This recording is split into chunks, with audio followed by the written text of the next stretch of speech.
عمر رضی الله تعالی عنہ یو ورځ په مسجد نبوي کې داسې روان دی کتلی دی چې باران وریږي او یو ناوه راوتې ده د حضرت عباس رضی الله تعالی عنہ د کور نه او په جومات کې د هغې د اوبه رالویږي او دا دارې چې کوم دی راوچتېږي او د دې ایمانګزارو جامې پې دغه کېږي خرابېږي.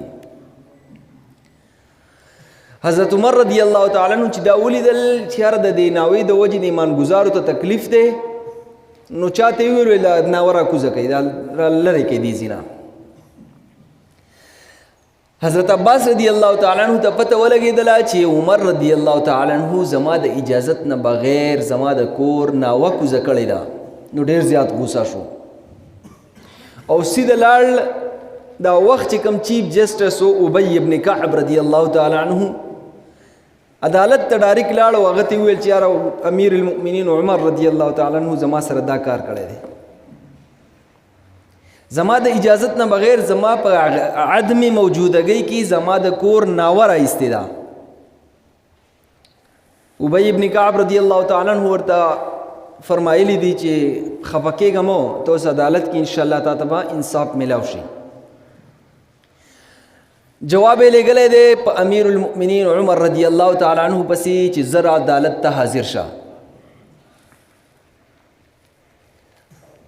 غټ حکمران یعنی داسې حکمران نه ډېر مضبوط طاقتور حکمران چې د هغه په اشاره باندې چې کوم دی ټولې دنیا لا د حکمرانان لرزېږي هغه عدالت ته راځي او بهر په لاین کې ودرېږي نمبر ته انتظار کوي چې نمبر مې راشي. ډیر سات شوی دی ابی ابن کعب چې کوم دی مقدماتو ته نمبر ورکوي په دې کې د عمر رضی الله تعالی عنہ نمبر راغلی دی. چې کله د هغوی نمبر راغلی دی او هغه رادنه شوی عدالت ته ابی ابن کعب ورته وایي عمر رضی الله تعالی عنہ فورا خپله مقدمه پیش کول شروع کړې ده چې جی داسې چل وشو. ابی ابن کعب ورته وایي خاموش شه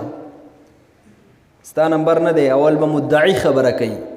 اول به دغه کس خبره کوي د کوم چې دا نقصان کړی دی چې هغه څه وایي هغه لږ واوره. نو عمر رضی الله تعالی عنہ سر ښکته کړی دی چې ټیک ده جي اول دې دغه خبره وکړي. نو عباس رضی الله تعالی عنہ د حضور صلی الله علیه وسلم تره هغه خبره شروع کړې ده چې دغه شان زما په کور باندې ناوه وه او د زما د اجازت نه بغیر زما په عدم موجودګۍ کې چاته حکم کړی دی او ناوه یې ماته کړې ده رایستې ده او دا هغه ناوه ده چې دا حضور صلی الله علیه وسلم یو ورځ داسې وشوله چې حضور صلی الله علیه وسلم راغی او په خپله کونټۍ باندې ما ته په دغه ځای کې یو کیر لویستله چې دا ستا ځای دی په دې ځان له کور جوړ کا. چې کله ما کور پوره کو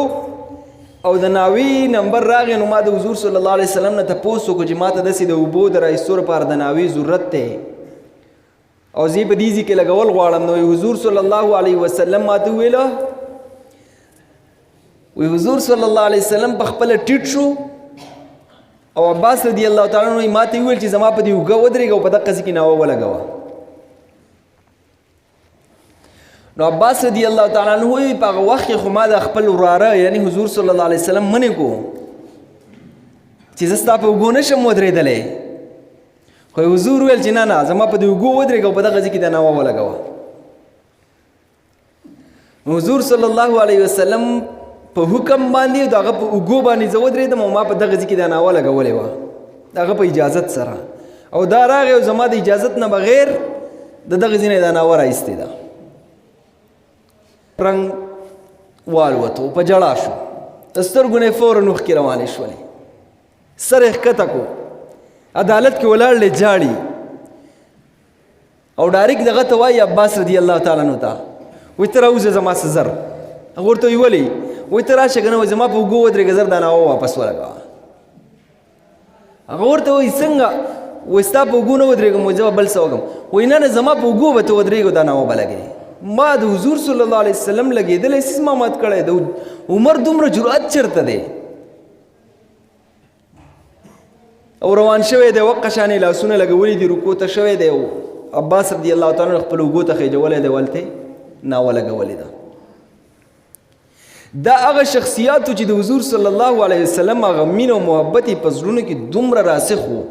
چې کله د حضور صلی الله علیه وسلم او د دین خبره راځي نو دی خپل ذاتیات وروسته ګزاري. اول نمبر چې کوم د دین دی